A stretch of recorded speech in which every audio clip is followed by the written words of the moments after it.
Bienvenue à tous ceux et celles qui nous suivent depuis le tout début de l'aventure. Merci d'être encore là aujourd'hui.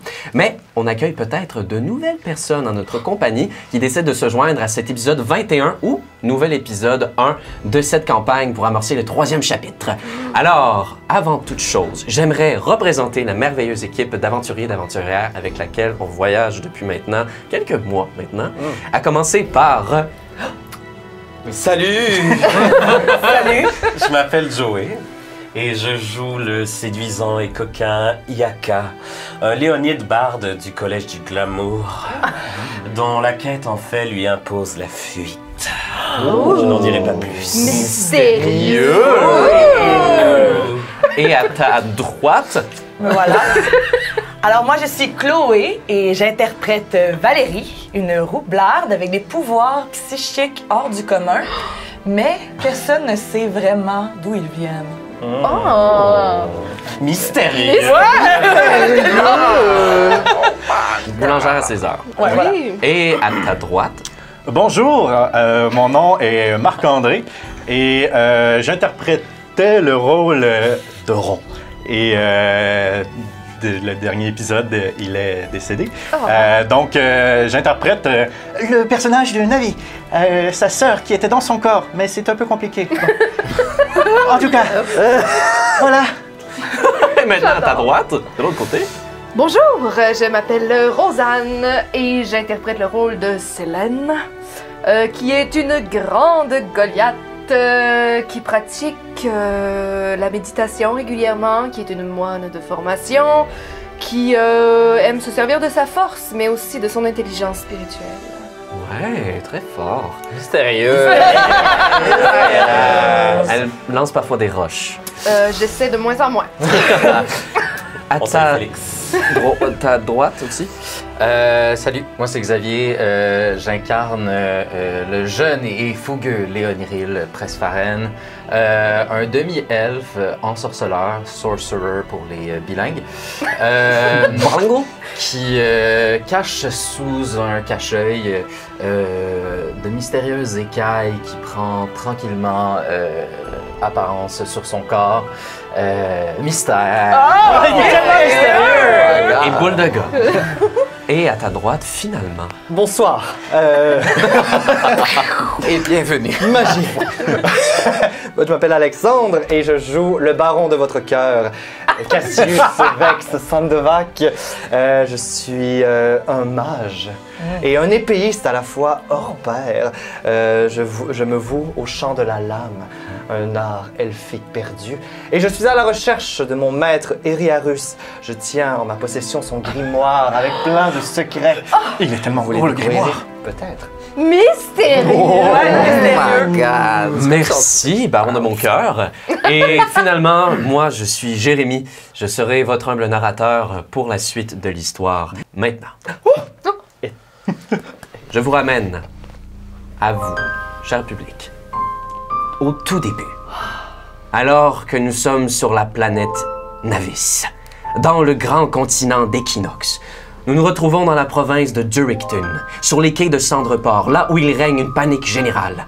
Le village est attaqué, sous un ciel gris et une nuée de mystérieux papillons noirs. Des navires quittent à la hâte la marina, fuyant une menace inconnue. Dans la clameur ambiante, on peut entendre le nom de Mal qui marche se répandre à travers la cohue. Une contagion virulente, soupçonnée d'être à l'origine de cette évacuation d'urgence. À travers le chaos du port, 7 individus se faufilent in extremis sur un grand navire, l'Oxephoristos, le dernier navire à quitter le quai. De cette bande, Valérie, Yaka, Célène, Cassius, Léoniril, Ivy et Oron étaient à bord. Après leur départ précipité, la capitaine du navire annonce aux rescapés qu'ils seront escortés à l'archipel de Tolfel, où ils pourront soumettre une demande d'asile temporaire. L'archipel est connu pour sa grande prison, une propriété privée des Ambergris, famille extrêmement riche et puissante qui contrôle un large éventail d'activités lucratives. Arrivé à Tolfel, le groupe est vite redirigé au consulat, où il fait la rencontre du chef consul Twindle Delignol, Cet alflin enrhumé les sollicite pour retrouver des chercheurs portés disparus dans des ruines anciennes. La brigade accepte le marché et s'inscrit comme compagnie sous le nom des Rescapés de Lox. Souvenez-vous de ce nom, cher public. Sur les conseils de Twindle, les rescapés, nouvellement réunis, se dirigent vers le rocher de l'Ocarina, où ils font la rencontre de Henkel et Mendel Fork, un sympathique couple de gnomes propriétaires du magasin général et de l'auberge du coin. Il y a aussi un autre personnage à l'auberge, Mitri Sand, un vieux gnome tapissé de cicatrices. Mitri est le seul à s'être rendu dans la forêt de Tolvich, par là où il faut passer, un passage obligé et dangereux vers les ruines. Et c'est le seul à en être revenu vivant dans le dernier siècle. Il accepte d'accompagner, malgré sa folie, le groupe dans leur excursion dangereuse et de leur servir de guide. C'est ainsi que la bande amorce leur expédition. Frôlant une chute mortelle, les rescapés de Lox atteignent l'étrange forêt de Tolvich. Dans une clairière au centre de la forêt, ils sont assaillis par de grandes créatures végétales et meurtrières aux allures d'étoiles de mer qui ne ressassent que de bien sombres souvenirs chez le pauvre Mitri, d'ailleurs, qui voulait obtenir vengeance en les tuant, elle. Ils ne font toutefois pas le poids face à notre grand groupe d'aventuriers et d'aventurières. Une fois la bataille gagnée, nos rescapés arrivent enfin au campement des chercheurs. La chef de l'expédition les informe que les disparus sont pris au piège à l'intérieur des ruines depuis qu'une mystérieuse porte a émergé de nulle part et scellé l'entrée. Les chercheurs leur révèlent aussi que ce vestige serait enfin un temple construit par les elfes des bois, ce qui vous semble impossible puisque les elfes ont disparu de la surface de Navis il y a de cela très longtemps. Arrivant à cette porte, la bande fait face à leur pire obstacle jusqu'à présent. Une énigme. Yep. Bienvenue à Donjon & Dragons. Après maintes tentatives, la porte s'ouvre enfin pour dévoiler un immense arbre bioluminescent. Une fois à l'intérieur de ce temple mystérieux, le groupe fait la découverte des carcasses des chercheurs disparus, maintenant bouffés par la végétation à l'intérieur. À ce moment, Valérie semble attirée par les profondeurs du temple. Ses compagnons lui emboîtent le pas et entament la descente. Ils atteignent une pièce protégée par un immense loup transpercé par une centaine d'épées, de lances et de flèches. La bête ne semble pas hostile à première vue, jusqu'à ce qu'un individu encapuchonné sorte à même de la matière et du vide avec une cape étoilée et corrompe l'animal d'une certaine façon, juste avant de s'enfuir, juste sous vos yeux. Le combat fait rage contre le loup, tandis que Valérie trouve la source qui l'appelait. Un gigantesque artefact, appelé Quantis. S'approchant de trop près, l'appareil devient instable et transperce les rescapés de Lox d'un trait de lumière bleutée. Transporté par le Quantis à travers un tunnel interdimensionnel, quelque chose que vous ne comprenez pas encore, la bande apparaît subitement dans les limbes. Un lieu onirique, une étendue d'eau s'étirant à perte de vue d'où émergent d'immenses structures en ruine. Les rescapés constatent que Mitri, leur nouveau compagnon, n'a pas été emporté par le Quantis comme eux, et qu'ils portent maintenant chacun une marque runique distincte à l'endroit où le trait de lumière les a atteints. Après plusieurs heures d'errance interminable, le groupe tombe sur une série de 7 piédestaux. En activant l'un d'entre eux, ils réussissent enfin à regagner le plan matériel. Passant à travers un tunnel stellaire une fois de plus, ils débouchent sur ce qu'il semble être à nouveau Tolfel. La brigade retourne au rocher de l'Ocarina, où ils retrouvent Henkel et Mendel Fork, qui les avaient accueillis à l'auberge. Mais en les voyant, le couple de gnomes prend une apparence livide et apprend aux rescapés qu'une année entière s'est écoulée depuis leur disparition dans les ruines et qu'ils sont déclarés morts. L'île appartient désormais complètement aux Ambergris. La couronne s'est retirée et a vendu le tout à cette grande multinationale médiévale. Ils annoncent aussi le décès de Mitri Sand, mort quelques mois après être revenu sain et sauf du temple. Il aurait attendu, soit dit en passant, le groupe des rescapés jusqu'à son dernier souffle, sur une petite chaise en bois avec sa couverture, remplie d'espoir. Le lendemain, harcelé par un garde Ambergris, Selene perd ses moyens. Un combat éclate à même l'auberge. Pendant que les soldats quittent les lieux pour allier des renforts, Mendel et Henkel guident le groupe à travers d'étroits tunnels, les menant à la marina, in extremis, où un petit navire modeste est accosté. Il monte à bord et échappe de justesse à la garde des Ambergris. Siobhan, la nièce du grand marquis des Ambergris, vous guette, vous toise du regard alors que la demi-dwarf se tient sur les quais, jurant presque la vengeance de ses yeux seuls. À bord du navire de fortune, ils font la rencontre de Méliole, la capitaine de la barque.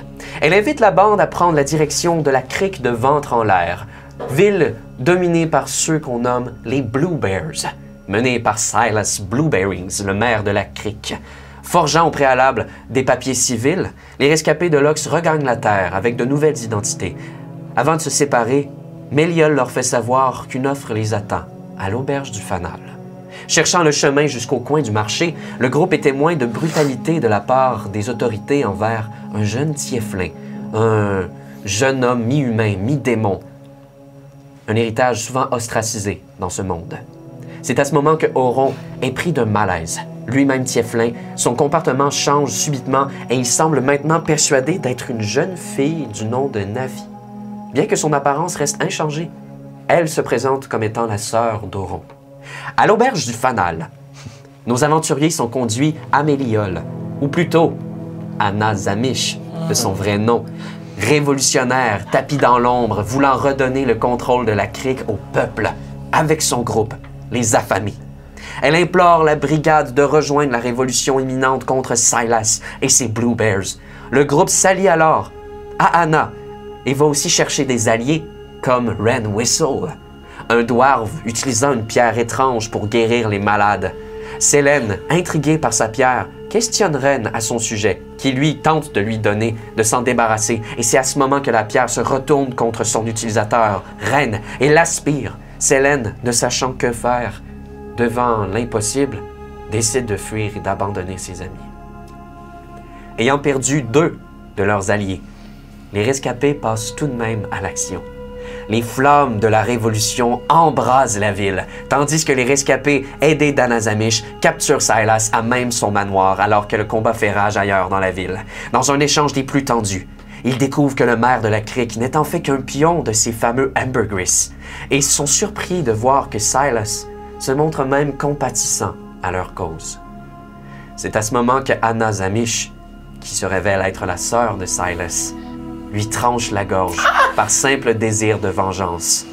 Ce geste signe une victoire assurée pour les révolutionnaires, mais laisse un goût amer aux rescapés de Lox.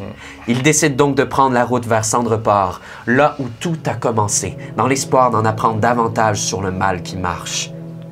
Mais Cendreport est bloqué maintenant par la grande fermeture, une immense muraille ayant pour fonction de contenir le mal qui marche dans les confins des terres noyantes. C'est à cet endroit que le groupe retrouve Sélène. Du même coup, il rencontre Hildegarde, une chevalière de Novalen se disant envoyée par Prox, un des dieux de la mort. Les rescapés s'inscrivent alors en tant que patrouille et font leur entrée dans les terres condamnées. Une fois à Cendreport, ils se rendent au phare crématoire, le bercail de Ivy. Là-bas, un son mort, un clerc ou un nepte qui s'occupe d'accompagner les vivants dans l'autre monde, dénommé Régalf Ashburn, les attend et se proclame être l'oncle d'Ivy, qui elle croyait être complètement orpheline. Suivant les conseils de Régalf, les rescapés se rendent à la bibliothèque, abandonnée de Cendreport, pour en apprendre davantage sur l'affliction du mal qui marche. Ils y trouvent dans un livre, détaillant les membres et les fonctions du Seven Hell, des informations sur les 7 enfers.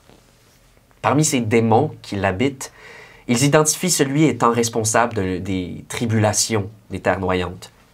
Oryx, prince de la non-mort et de la putréfaction. Rapportant cette importante découverte à Régalf, celui-ci leur somme de se rendre à la vieille forteresse de Morkstern, autrefois le lieu du culte pour les bergers d'Oryx, un ordre ancien de nécromanciens ayant déjà participé à l'avènement du démon lui-même. Ivy, quant à elle, annonce qu'elle souhaite rester au phare avec son oncle, afin de renouer avec sa vocation spirituelle. Après un déchirant au revoir, le groupe regagne enfin la grande fermeture pour leur prochaine expédition.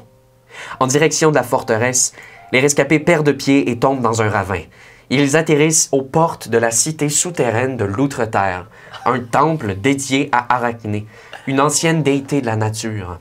À travers une galerie de grottes, ils tombent nez à nez avec Sharian, une terrifiante créature mi-araignée, mi-elfe qui garde le temple enseveli. Nos aventuriers remportent le combat de justesse, mais avant de mourir, Sharian invoque sa maîtresse, et à cet instant, émerge du sol une araignée de taille titanesque, aussi grande presque que ce loup que vous aviez déjà affronté dans le dernier temple des Elfes des Bois, la véritable gardienne du temple, qui se lance à la poursuite de la bande. Dans leur fuite, les rescapés tombent sur un nouveau Quantis. Surprenamment, l'apparition de l'artefact sème la zizanie au sein du groupe, ce qui fait ressurgir Navi. En touchant au Quantis, Cassius transporte tout le monde au limbe à nouveau, et il retrouve les piédestaux au même endroit où il les avait laissés. Cassius en active un nouveau, et le groupe se téléporte une fois de plus et apparaissent non loin de la vieille forteresse de Morkstern, comme il le voulait. La brigade trouve un campement pour la nuit au pied d'une montagne verte et florissante dans l'obscurité.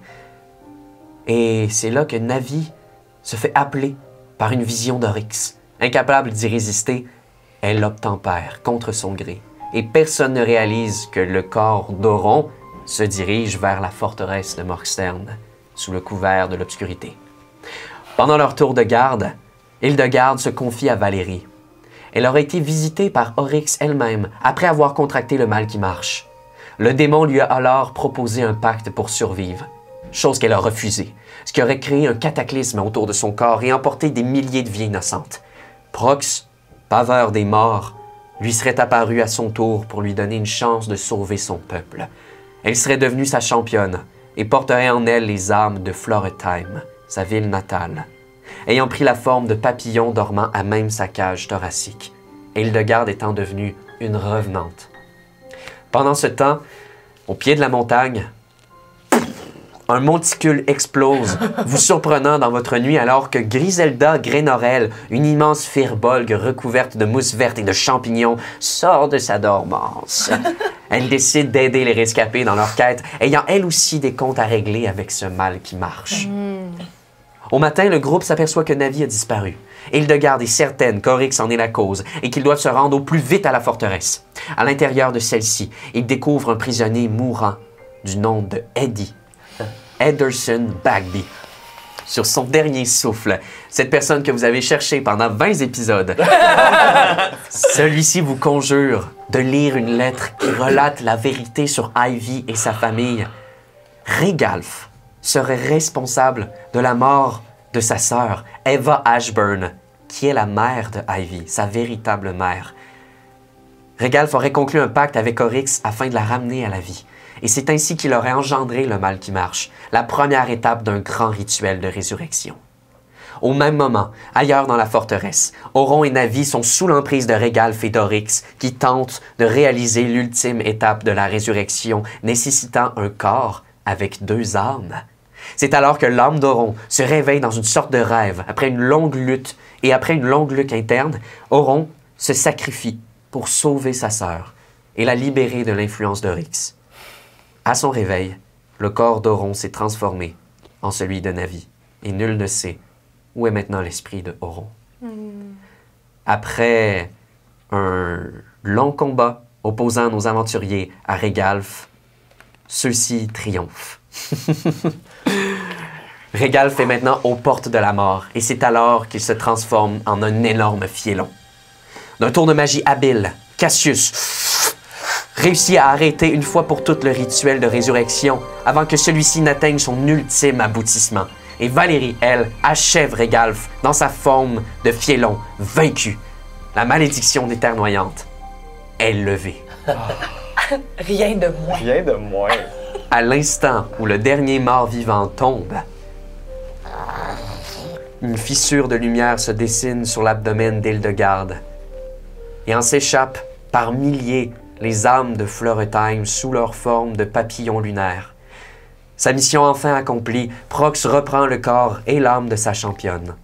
Avant de disparaître en un nuage d'étoiles, elle demande au groupe de faire savoir à son fils, Oron, avec un O, adopté par la princesse héritière de Duricton, Elenwy, qu'il est né d'amour et qu'elle serait toujours fière de lui. C'est ainsi que les rescapés de Lox quittent la forteresse de Morkstern, laissant leur nouvelle alliée Griselda à ses marais pour de nouvelles aventures. Chers rescapés, vous baignez dans un nuage de poussière d'étoiles, dans une vie renaissante alors que tous les corps de ces morts vivants commencent à se transformer en champignons et en mousse après le passage de Griselda, la vie reprenant ses droits et ses lois sur les terres noyantes qui avaient été maudites depuis maintenant 1 année, voire même 2. Que désirez-vous faire?